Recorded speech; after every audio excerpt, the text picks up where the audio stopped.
ദില്ലിയിൽ നിന്ന് ഞങ്ങളുടെ പ്രതിനിധി അബ്ദുൾ റഷീദും തിരുവനന്തപുരത്ത് നിന്ന് മാനസയും ചേരുന്നുണ്ട്.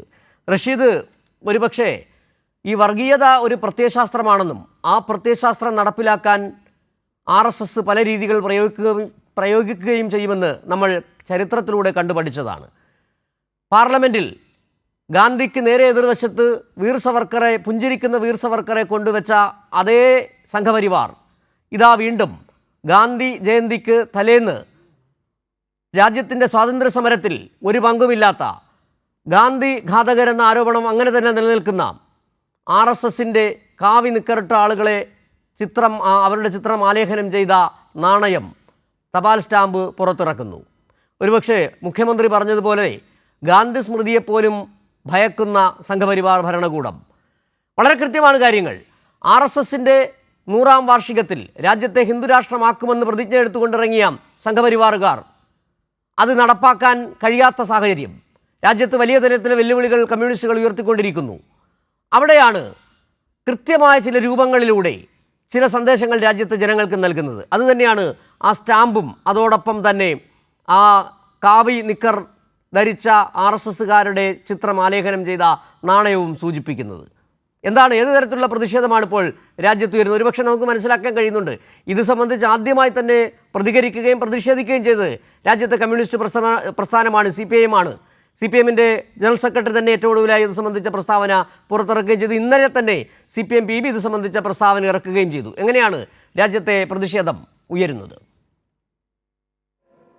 സിജു, കഴിഞ്ഞ ലോക്സഭാ തെരഞ്ഞെടുപ്പിന് ശേഷം RSSുമായി നേരത്തെ വിട്ടുനിരുന്ന BJP നേതൃത്വവും പ്രധാനമന്ത്രി നരേന്ദ്രമോദിയും കൂടുതൽ ബന്ധം പുലർത്തുന്നു എന്നുള്ളതാണ് വ്യക്തമാക്കുന്നത്. കഴിഞ്ഞ മാസങ്ങളിലൊക്കെ തന്നെയും RSSൻ്റെ നാഗ്പൂർ കേന്ദ്രങ്ങളിൽ പ്രധാനമന്ത്രി നരേന്ദ്രമോദി എത്തുകയും ഇത്തരത്തിൽ ഭഗവത് സർക്കാരുമായി ബന്ധപ്പെട്ട കാര്യങ്ങളിലും പ്രവർത്തനങ്ങളിലൊക്കെ തന്നെയും മുന്നോട്ട് വരുന്ന ഒരു സമീപനം BJPയുടെയും പ്രത്യേകിച്ച് പ്രധാനമന്ത്രി നരേന്ദ്രമോദിയുടെ ഭാഗത്ത് നിന്ന് ഉണ്ടാവുകയും ചെയ്തിരുന്നു. ഇതിന് ശേഷമാണ് ഇത്തരത്തിൽ RSS എന്ന സംഘപരിവാർ സംഘടനയുടെ 100ാം വാർഷികം ആഘോഷിക്കുന്ന ദിനത്തിൽ രാജ്യത്ത് പ്രത്യേക ചില പ്രവർത്തനങ്ങൾ നടപ്പിലാക്കാനുള്ള അല്ലെങ്കിൽ ഒരു RSS അജണ്ടകളും ആശയങ്ങളും ഉൾക്കൊള്ളിക്കാനുള്ള ഒരു നയം കേന്ദ്ര സർക്കാരിൻ്റെയും പ്രധാനമന്ത്രി നരേന്ദ്രമോദിയുടെ ഭാഗത്ത് നിന്ന് ഉണ്ടായിട്ടുള്ളത്. ഇതിൻ്റെ ഭാഗമായി തന്നെയാണ് കഴിഞ്ഞ ദിവസങ്ങളിൽ ഇത്തരത്തിലൊരു നാണയവും അതോടൊപ്പം സ്റ്റാമ്പും ഇറക്കുന്ന ഒരു നടപടി കേന്ദ്ര സർക്കാരിൻ്റെ ഭാഗത്ത് നിന്ന് ഉണ്ടായിട്ടുള്ളത്. എന്തായാലും ഇതിനെതിരെ ശക്തമായിട്ടുള്ള പ്രതിഷേധം ഇപ്പോൾ വിവിധ കോണുകളിൽ നിന്ന് ഉയർന്നു വരികയാണ്. പ്രത്യേകിച്ചും പ്രതിപക്ഷ പാർട്ടികളൊക്കെ തന്നെ ഇതുമായി ബന്ധപ്പെട്ടുള്ള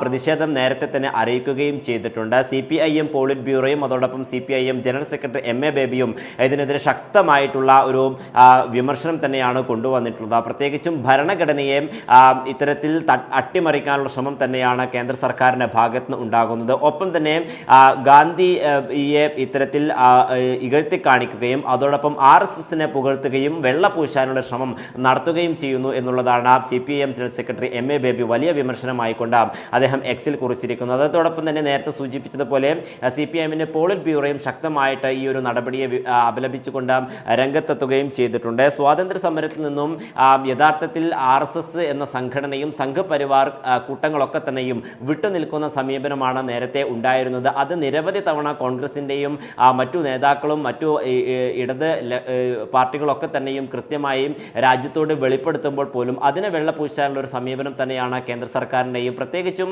പ്രധാനമന്ത്രിയുടെ ഭാഗത്ത് നിന്ന് ഉണ്ടാകുന്നു എന്നുള്ളതാണ് ഏറെ ദൗർഭാഗ്യകരമായിട്ടുള്ളത്.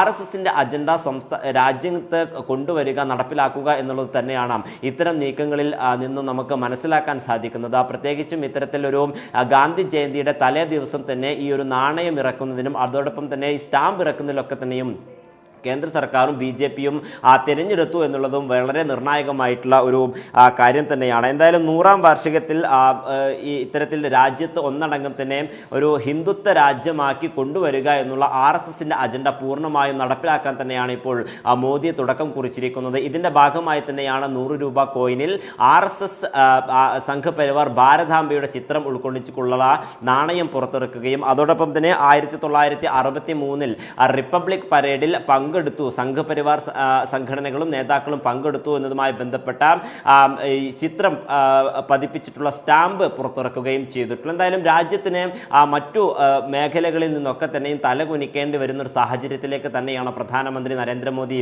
പ്രത്യേകിച്ചും ഈ ഒരു പ്രവർത്തനത്തിലൂടെ മുന്നോട്ട് കൊണ്ടുപോകുന്നത് എന്നുള്ളതാണ് വിലയിരുത്താവുന്നത്. ഇതിനോടകം തന്നെ വലിയ വിമർശനങ്ങൾ ഇതുമായി ബന്ധപ്പെട്ട ഉയരുന്ന സാഹചര്യമുണ്ട്. പ്രത്യേകിച്ചും ഗാന്ധി വധമടക്കം ഗോഡ്സെയുടെ ഭാഗത്തു നിന്നും അതോടൊപ്പം ഈ സർവർക്കർ RSS സംഘടനകളുടെ ഭാഗത്തു നിന്നും രാജ്യത്ത് വിവിധ മേഖലകളിൽ സംഘർഷങ്ങളൊക്കെ തന്നെയും പൊട്ടിപ്പുറപ്പെടുകയും ഒരു വിഭാഗീയത സൃഷ്ടിക്കുകയും ചെയ്യുന്ന RSSനെ പുകഴ്ത്തുന്ന ഒരു സമീപനമാണ് കേന്ദ്ര സർക്കാരിൻ്റെ ഭാഗത്ത് നിന്ന് ഉണ്ടായിട്ടുള്ളത്. എന്തായാലും ഇതിനെതിരെ ശക്തമായിട്ടുള്ള പ്രതിഷേധം തന്നെയാണ് ഉണ്ടാകുന്നത്. കോൺഗ്രസും മറ്റു ഇടതു പാർട്ടികളൊക്കെ തന്നെയും ഇതിനെതിരെ ശക്തമായിട്ടുള്ള വിമർശനവുമായും കഴിഞ്ഞ ദിവസങ്ങളിൽ രംഗത്തെത്തുകയും ചെയ്തിട്ടുണ്ട്. എന്തായാലും ഇന്ന് ഗാന്ധി ജയന്തിയുമായി ബന്ധപ്പെട്ട് ഗാന്ധിജിയെ അനുസ്മരിക്കുന്ന സമയത്ത് ഇത്തരത്തിൽ വികസിത് ഭാരതുമായി മുന്നോട്ട് പോകാൻ രാജ്യത്തിൻ്റെ പ്രത്യേകിച്ചും ഗാന്ധിജിയുടെ പാത പിൻപറ്റുമെന്നുള്ള കാര്യമാണ് പ്രധാനമന്ത്രി മുന്നോട്ട് വെച്ചത്. പക്ഷേ ഇത്തരത്തിൽ RSSന്റെ അജണ്ട നടപ്പാക്കുമെങ്കിൽ പോലും ഈ ഒരു സമീപനത്തിനെതിരെ ശക്തമായിട്ടുള്ള പ്രതിഷേധം ഉയർന്നു വരുന്ന സാഹചര്യം തന്നെയാണുള്ളത്. എന്തായാലും നേരത്തെ തന്നെ ഇതുമായി ബന്ധപ്പെട്ടിട്ടുള്ള ചില സൂചനകൾ പ്രധാനമന്ത്രി നരേന്ദ്രമോദിയും അതോടൊപ്പം BJPയും നൽകുകയും ചെയ്തിരുന്നു. പ്രത്യേകിച്ചും ഈ RSS സംഘടനകളുമായുള്ള കൂടിക്കാഴ്ചകളും അതോടൊപ്പം ഈ നാഗ്പൂരിൽ അടക്കമുള്ള സന്ദർശനവും ഇതിലേക്ക് വഴിവെക്കുന്നു എന്നുള്ളതാണ് സൂചിപ്പിച്ചിരുന്നത്. നേരത്തെ ഈ ലോക്സഭാ തെരഞ്ഞെടുപ്പിന് മുമ്പ് വലിയൊരു വിഭാഗീയത RSSും അതോടൊപ്പം BJPയും തമ്മിൽ ഉണ്ടായിരുന്നു. പിന്നീട് ഈ ലോക്സഭാ തെരഞ്ഞെടുപ്പിന് ശേഷമാണ് ഇതുമായി ബന്ധപ്പെട്ട് പ്രത്യേകിച്ചും ഈ RSSുമായി ബന്ധപ്പെട്ടുള്ള ഒരു ബന്ധം പുലർത്താൻ BJPയും പ്രത്യേകിച്ച് പ്രധാനമന്ത്രി നരേന്ദ്രമോദിയും ഒരു ശ്രമം നടത്തുകയും ചെയ്തിട്ടുള്ളത്. എന്തായാലും 100ാം വാർഷികം ആഘോഷിക്കുമ്പോൾ അത് രാജ്യത്തിന് വലിയ നാണക്കേടാകുന്ന സാഹചര്യത്തിലേക്ക് തന്നെയാണ് പ്രധാനമന്ത്രിയും എത്തിച്ചിട്ടുള്ളത്. കേരളത്തിലടക്കം ഈ ഭാരതാംബ സംഘപരിവാറിൻ്റെ ഭാരതാംബയുമായി ബന്ധപ്പെട്ട വലിയ പ്രതിഷേധങ്ങൾ ഗവർണർ രാജേന്ദ്ര അർലേക്കർക്കെതിരെയും BJPക്കെതിരെയും ഒക്കെ തന്നെ ഉയർന്നു വരുന്ന സാഹചര്യങ്ങൾ ഉണ്ടായിരുന്നു. രാജ്ഭവനിലടക്കം ഇത്തരം ഈ ചിത്രങ്ങൾ പ്രദർശിപ്പിച്ചതുമായി ബന്ധപ്പെട്ട വിദ്യാഭ്യാസ മന്ത്രി ഈ ചടങ്ങ് ബഹിഷ്കരിക്കുന്നതുമായി ബന്ധപ്പെട്ടൊക്കെ തന്നെ വലിയ വിമർശനങ്ങൾ ഉയർന്ന സാഹചര്യം ഉണ്ടായിരുന്നു. എന്തായാലും ഇതിന് ശേഷമാണ് ഇത്തരത്തിൽ രാജ്യത്തെ ഓരോ ജനങ്ങളിലേക്കും ഇത്തരത്തിൽ RSSന്റെ ഒരു ആശയം കൊണ്ടുവരിക എന്നുള്ള ഒരു നീക്കം കേന്ദ്ര സർക്കാരിൻ്റെ ഭാഗത്ത് നിന്ന് ഉണ്ടായിട്ടുള്ളത്. ഇതിൻ്റെ ഒരു പശ്ചാത്തലത്തിൽ തന്നെയാണ് ഈ 100 രൂപ കോയിനിൽ ഇത്തരത്തിൽ ഈ RSS ഭാരതാംബയുടെ ചിത്രം ഉൾക്കൊള്ളിക്കുകയും അതോടൊപ്പം ഈ സ്റ്റാമ്പുകളിൽ RSSന്റെ സംഘപരിവാറിൻ്റെ ഒക്കെ തന്നെ പ്രവർത്തകരുടെ ചിത്രം പ്രദർശിപ്പിക്കുകയും ചെയ്തിട്ടുള്ളത്. എന്തായാലും രാജ്യത്തെ വിവിധ സ്കൂളുകളിലേക്കും അതോടൊപ്പം മറ്റു മേഖലകളിലൊക്കെ തന്നെയും ഈ തപാൽ സ്റ്റാമ്പ് അടക്കമുള്ള നീക്കത്തിലേക്ക് കേന്ദ്ര സർക്കാർ കടക്കുന്നു എന്നുള്ളതാണ് നമുക്ക് മനസ്സിലാക്കാൻ സാധിക്കുന്നത്. തീർച്ചയായും ഇതിന്